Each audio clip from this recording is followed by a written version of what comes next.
Super Green Pass, doppia novità e un po' di confusione in regione, resta il nodo dei controlli, non sarà tolleranza zero in attesa che il governo aggiorni la piattaforma per le verifiche nel rispetto della privacy. Alle prese con la super certificazione e la mascherina all'aperto, la gente ha accolto con diversi umori le novità in vigore da oggi, c'è chi si è fatto subito la terza dose e chi crede che la situazione non cambierà. Un medico settantenne positivo al Covid è arrivato a Pordenone dall'Abruzzo per partecipare ad una manifestazione Novax al Parco San Valentino. Rintracciato dalla polizia, è stato denunciato. I 40 centimetri di neve caduti su Tarvisio non bastano per aprire gli impianti già il prossimo fine settimana, tutto rimandato al weekend successivo. Intanto fioccano le disdette negli alberghi per l'andamento della pandemia. Udinese in ritiro da stasera dopo lo scialbo 0-0 contro il Genoa nel giorno della festa per i 125 anni della società. Gotti a 2 gare per salvare la panchina, ma perde Pereira ed è in dubbio Beto.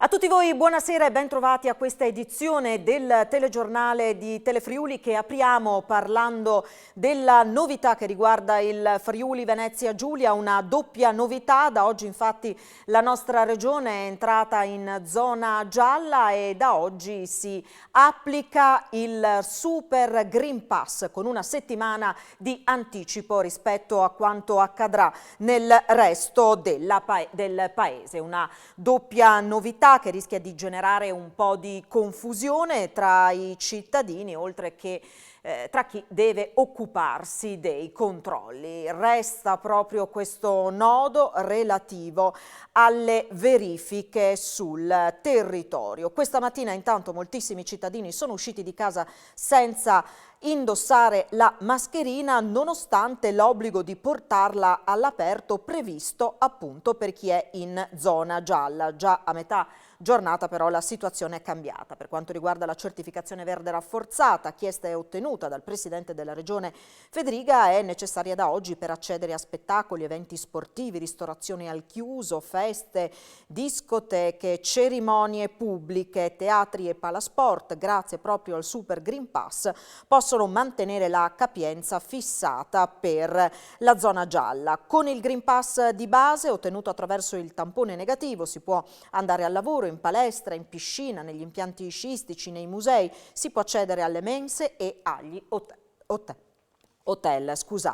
Come detto, resta il tema dei controlli al momento. Per dimostrare di essere guariti dal Covid si può esibire il certificato di avvenuta guarigione. Per certificare la vaccinazione serve la versione cartacea del Green Pass o quella digitale disponibile su app come Io e Immuni.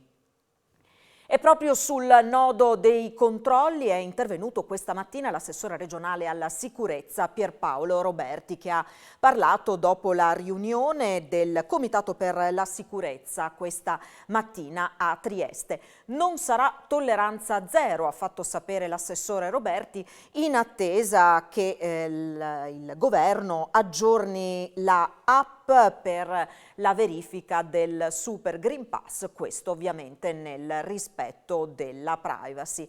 Controlli sicuramente per quanto riguarda appunto l'obbligo di indossare la mascherina. Non sarà tolleranza zero in attesa che il governo aggiorni la piattaforma che consente il controllo del Green Pass nel rispetto della privacy. Al termine dei numerosi tavoli tecnici tra prefetture, comuni e Ministero dell'Interno emerge un quadro di tolleranza in questi primi giorni di Super Green Pass. L'introduzione anticipata però crea anche dei problemi, ovviamente, prima di tutto quello informatico, con la difficoltà di adeguare il sistema informativo da parte di Sogei, dividendo il Green Pass standard da quello super, quindi per questa settimana ovviamente ci sarà della tolleranza, nel senso che ci cercherà di trovare tutti gli strumenti possibili per verificare se la persona ha il Green Pass da vaccinazione o da tampone. Se da un lato è confermata la possibilità di consumare con il Green Pass semplice in piedi al bancone dei bar, resta l'obbligo di indossare la mascherina all'esterno, aspetto sul quale la tolleranza sarà zero. Controlleremo, è facile controllare, cammini, vedi questa signora qua davanti, vedi che non ha la mascherina, è sanzionabile, 400 euro, si paga subito 2,80. Mentre Stefano Puzzer annuncia che nei prossimi giorni si organizzerà una manifestazione con Austria e Slovenia e domani sarà a Ginevra all'ONU. Resta il nodo dei controlli sui confini. Rimane un tema forte, abbiamo 15.000 persone che vanno e vengono ogni giorno per motivi di lavoro e di studio dalla Slovenia, un territorio che purtroppo in questo momento è martoriato dalla pandemia con un tasso di vaccinazione ancora molto ma molto basso, e quindi questo è un tema che rimane. E le prossime 48 ore saranno quelle chiave per capire come le forze dell'ordine potranno agire in Friuli Venezia Giulia per il controllo del Super Green Pass. È prevista per domani a Udine la riunione del Comitato sull'Ordine e la Sicurezza Pubblica. Ancora fluida sul fronte controlli del Super Green Pass in Friuli Venezia Giulia nel primo giorno di applicazione delle nuove normative in concomitanza con l'avvio della zona gialla. Per capire come le forze dell'ordine dovranno organizzarsi localmente per gli accertamenti è previsto un vertice in videoconferenza questa mattina tra i coordinatori delle prefetture regionali e il ministro Lamorgese. Sarà un momento in cui saranno fornite indicazioni importanti per avviare il monitoraggio sulla popolazione. A seguire ogni singola provincia organizzerà un comitato per l'ordine e la sicurezza, cui prenderanno parte le forze dell'ordine. Per Udine il comitato, presieduto dal prefetto Massimo Marchesiello, prenderà avvio domani alle 16. Nel frattempo, per prime in Italia, da oggi le forze di polizia hanno la possibilità di controllare il corretto indosso della mascherina anche all'aperto. Sul fronte Green Pass cartaceo digitale, che saranno entrambi controllabili dalle forze dell'ordine, insieme al documento di identità personale, la situazione al momento resta fluida. E di controlli dovranno occuparsi non solo le forze dell'ordine ma anche alcune categorie di esercenti, e quindi il clima è quello di attesa per ricevere appunto nuovi ragguagli sul sistema dei controlli. Ci si adeguerà, fa sapere la FIP Confcommercio, come è già stato fatto, e questo per evitare di dover chiudere le attività. Siamo una categoria elastica, siamo una categoria che crede ad ogni sistema, a questo come ad ogni sistema che possa essere utile a non farci chiudere, perché per noi la priorità, dopo tutto quello che è successo l'anno scorso, quindi 200 giorni di chiusura, la priorità è quella di non chiudere più.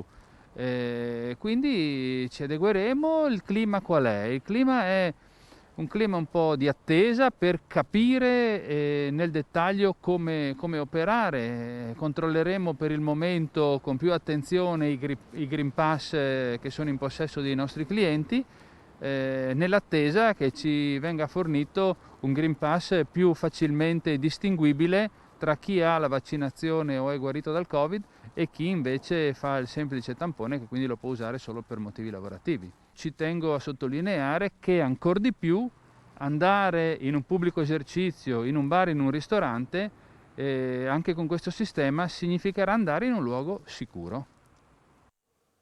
E intanto alcuni esercenti parlano già di un primo calo di clienti, se chiedono se questo sia legato o no all'introduzione di misure più stringenti per contenere i contagi. Sentiamo le interviste raccolte per noi da Isabella Primo giorno Gregorato. di Green Pass, di Super Green Pass, calo di clienti. Lavoro immediatamente, calo molto, probabilmente chi va a lavorare e non ha i vaccini non può entrare in questo locale come tutti quanti gli altri, porterà il mangiare da casa e noi ci rimettiamo. Tutti quelli che sono entrati col Green Pass e io sinceramente non so se erano vaccinati o se era un Green Pass da tampone, perché le app non sono ancora aggiornate e ci vuole ancora una settimana. Uguale come prima, solo noi tutti che anche prima controllo chi gente seduto tavolo, noi sempre controllo. Chi sa bancone non serve, anche adesso chi come ha fatto vaccino no, fatto tampone può sedere qua vicino al bancone bere, però chi è seduto a tavolo noi sempre controllo. Noi abbiamo sempre controllato, per cui oggi c'è stato un po' di calo rispetto al solito, che però non so se è dovuto a questo o se è semplicemente una giornata con meno lavoro. Le difficoltà sono sempre le stesse, un attimo, qualche minuto di controllo, però non ha cambiato tanto.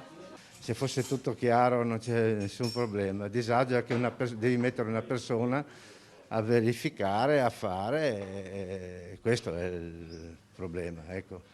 Vi sentite in sostanza come degli sceriffi sul territorio? Sì, ma che possiamo fare casa ben propria. poco, possiamo fare ben poco, perché noi non possiamo chiedere un documento, non possiamo fare niente, quindi andiamo in fiducia di questo verde che viene e basta. E allora abbiamo sentito il referente della FIPE Confcommercio, la Federazione Italiana Pubblici Esercizi, abbiamo sentito alcuni ristoratori e i cittadini come l'hanno presa questa novità. Ha sentito un po' di persone per noi a Pordenone Daniele Micheluz. Friuli Venezia Giulia da oggi in zona gialla debutta anche il Super Green Pass, un documento che le persone dovranno mostrare per accedere a determinati servizi. Siamo andati a sentire allora se le persone sono preparate, che cosa ne pensano sull'argomento.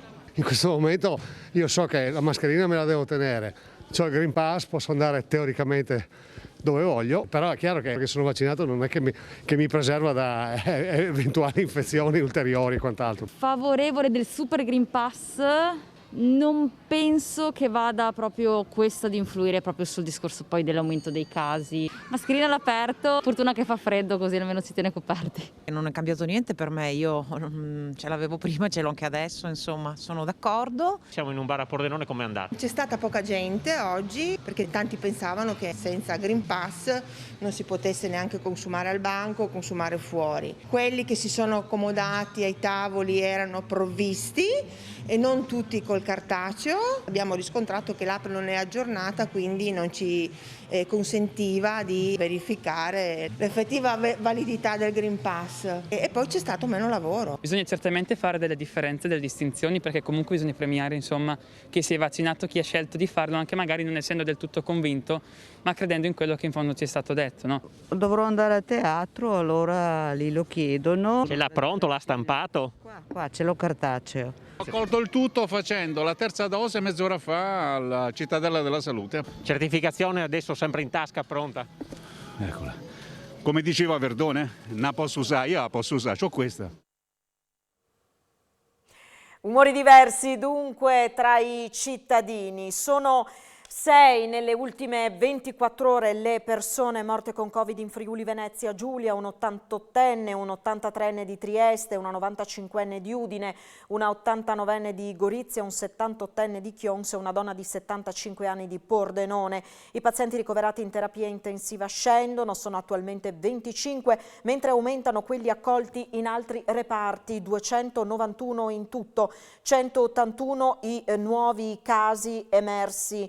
Oggi 6 contagi tra i dipendenti delle aziende sanitarie, 3 casi tra gli operatori delle residenze per anziani. Sono 6.700 le persone attualmente in isolamento.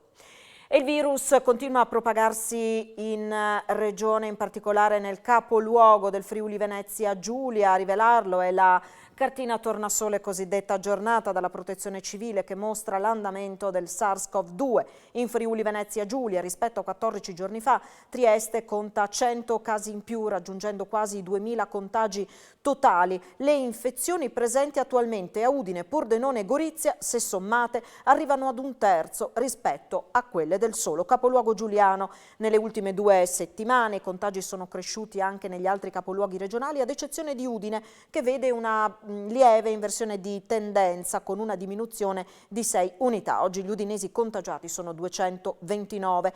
Peggiora la situazione a Pordenone, i contagi salgono a 200, 129 in più rispetto a 2 settimane fa. Leggero aumento anche a Gorizia che raggiunge le 181 positività, 10 in più rispetto a metà novembre. Una corsia prioritaria per le categorie che dovranno fare il vaccino in via obbligatoria, lo garantisce la Regione, mentre le aziende sanitarie, in particolare Asugi, aumentano il numero dei centri vaccinali. Agende piene nell'area giuliano-isontina per le vaccinazioni. Con la riduzione da 6 a 5 mesi per la terza dose, le disponibilità si sono riempite tutte e la Sugi corre ai ripari. Sì, noi abbiamo sempre spinto per le vaccinazioni, abbiamo spinto anche durante l'estate, quando purtroppo i nostri centri vaccinali rimanevano praticamente deserti pur mettendoci risorse. Ora un po' i provvedimenti del governo, un po' anche l'acquisizione di una maggior consapevolezza da parte dei cittadini ha fatto sì che la pressione sulla richiesta di vaccinazione sia molto importante. I cittadini devono avere la pazienza e la fiducia che risponderemo in brevissimi giorni con l'apertura di nuove linee vaccinali. Oltre a Muggia, al centro commerciale Montedoro, tornerà operativa la sede del Molo Quarto a Trieste. Il vicepresidente della regione Riccardo Riccardi intanto rassicura perché in vista della prossima entrata in vigore delle nuove disposizioni sulla certificazione verde e quindi l'estensione dell'obbligo vaccinale ad alcune nuove categorie professionali, verranno garantite tutte le inoculazioni alle categorie obbligate ai cittadini la cui certificazione verde è in scadenza e per farlo saranno progressivamente incrementate le vaccinazioni. In questo periodo hanno intanto completato il corso di laurea 73 infermieri e un centinaio di studenti dei corsi di laurea delle professioni sanitarie, tra cui 10 ostetriche del corso intrateneo Trieste-Udine. Sono braccia, sono teste allenate che servono. L'università ha cercato di accelerare al massimo i tempi legali di laurea in maniera da consentire a tutti questi neolaureati di essere assunti praticamente in tempo reale. Pur essendo positivo al Covid, un medico settantenne era arrivato dall'Abruzzo a Pordenone per partecipare ad una manifestazione Novax. È stato indagato per violazione della quarantena e rispedito a casa. Non bastava il fatto che da medico fosse arrivato dall'Abruzzo per partecipare a una manifestazione Novax al Parco di San Valentino a Pordenone, ma l'uomo, un settantenne, andava in giro perfino da positivo al Covid. È l'incredibile vicenda con cui hanno dovuto fare i conti gli agenti della questura di Pordenone dopo un allert arrivato alla sala operativa che segnalava 2 positivi, residenti in provincia di Pescara, che alloggiavano in una struttura ricettiva di Pordenone dal 28 novembre, quando erano arrivati nel Friuli occidentale per partecipare alla manifestazione contro il vaccino. Dagli approfondimenti dei poliziotti è emerso che mentre la moglie dell'uomo, anche lei medico, si era negativizzata, il consorte era ancora positivo, condizione che lo ha portato a violare la quarantena indicata nella propria casa in Abruzzo, oltre a mettere a rischio la salute di altre persone. Per questo il medico settantenne è stato indagato in stato di libertà. Alla coppia, che aveva raggiunto Pordenone con la propria autovettura, è stato intimato di fare immediato rientro presso la propria dimora per la via più breve e senza effettuare soste, per poter così ripristinare la quarantena. La struttura ricettiva pordenonese, dove i 2 hanno soggiornato, è stata avvertita e sanificata. Ed ora ci colleghiamo in diretta con Udine con il nostro Marco Pasquariello che sta seguendo per noi i lavori del Consiglio Comunale. Buonasera Marco.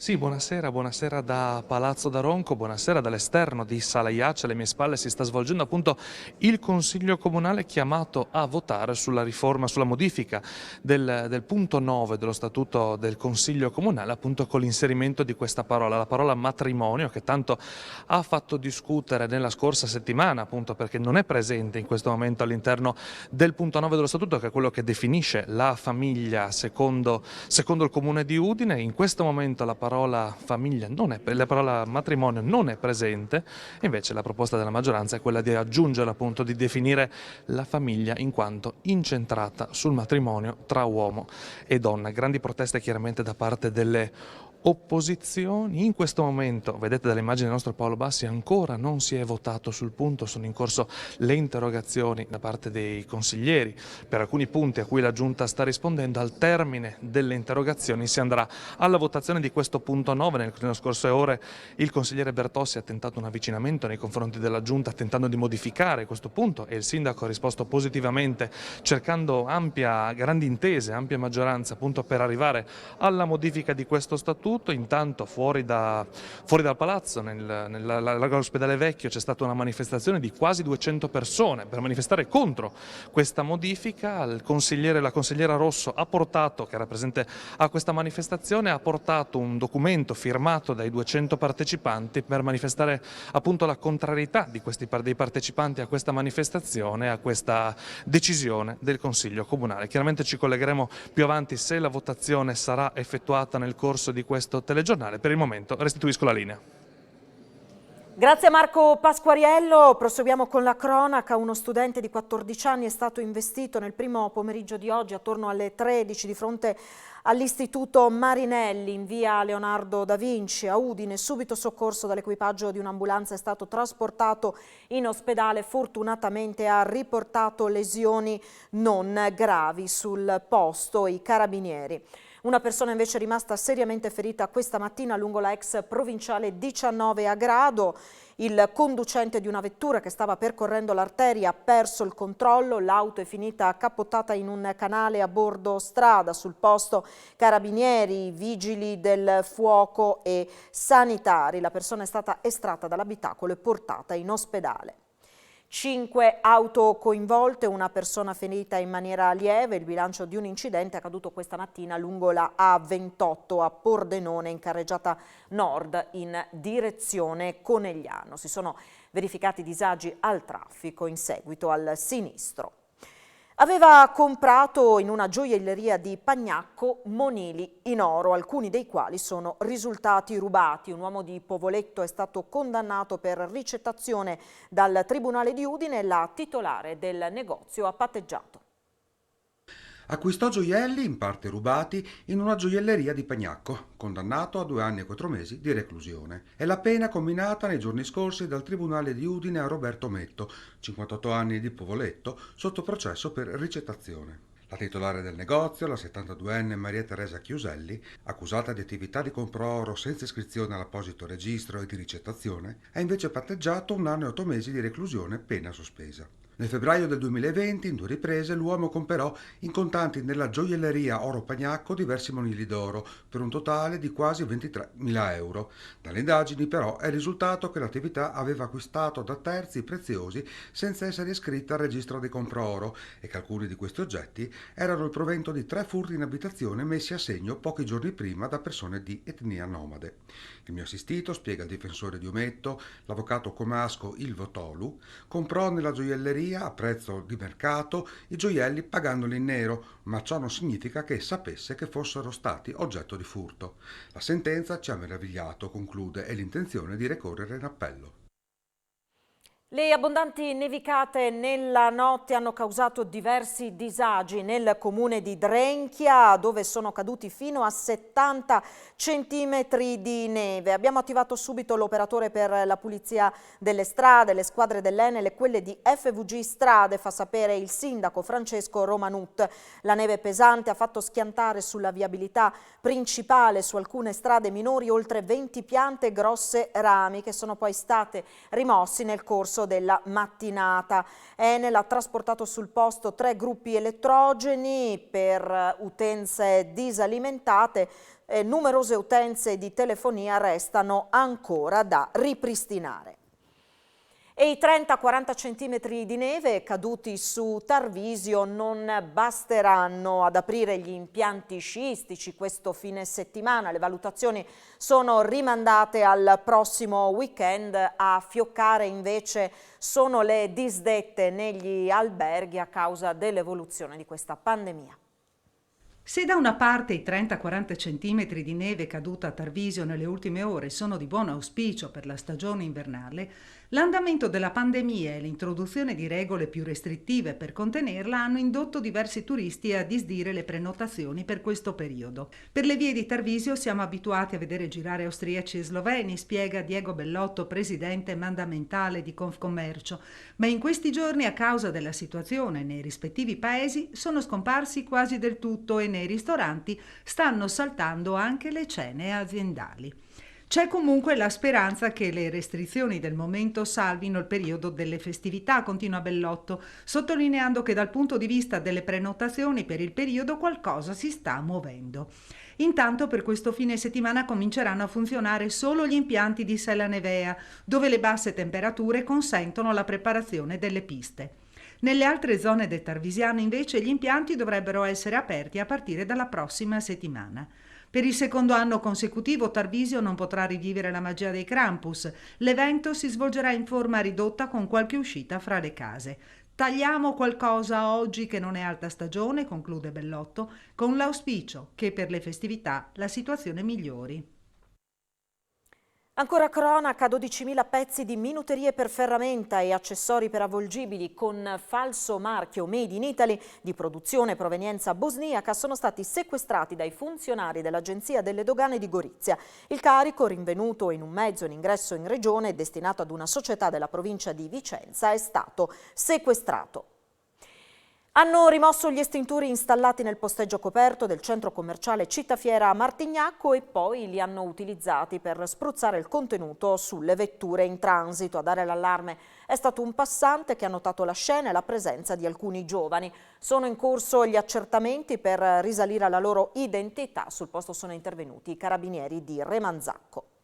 Aveva rubato più volte nelle ecopiazzole di San Daniele, Coseano, Buttrio, Colloredo di Monte Albano e Manzano, dove aveva sottratto televisori, frigoriferi, mobili e accessori vari da rivendere sul mercato nero. Condannato in via definitiva un 50enne originario della Sierra Leone, residente a Udine, è stato rintracciato la notte scorsa da una volante della Polizia di Stato. Arrestato, dovrà scontare 2 anni e 3 mesi di reclusione, un cumulo di pene frutto di diverse condanne.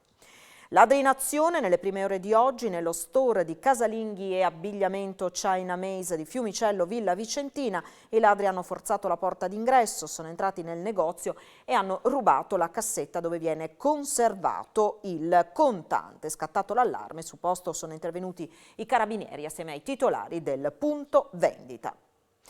Servirà a donare complessivamente 14 milioni di pasti in tutto il paese la raccolta della colletta alimentare. In Friuli Venezia Giulia sono state raccolte oltre 420 tonnellate di generi alimentari. Raccolta record di generi alimentari per la 25esima edizione della colletta promossa dalla Fondazione Banco Alimentare, che è ritornata in presenza. In Friuli Venezia Giulia è stata di 422 tonnellate a fronte delle 7.000 tonnellate raccolte a livello nazionale, che serviranno a donare 14 milioni di pasti alle persone in difficoltà. Nonostante la diminuzione dei punti vendita che gioco forza abbiamo dovuto constatare, c'è stato un risultato che ci ha sorpreso anche e soprattutto per la qualità dei prodotti che sono stati raccolti. Il messaggio che avevamo dato ai clienti dei supermercati a comprare più prodotti di valore un po' più alto, come la carne in scatola, i legumi, il tonno, gli omogeneizzati per i bambini.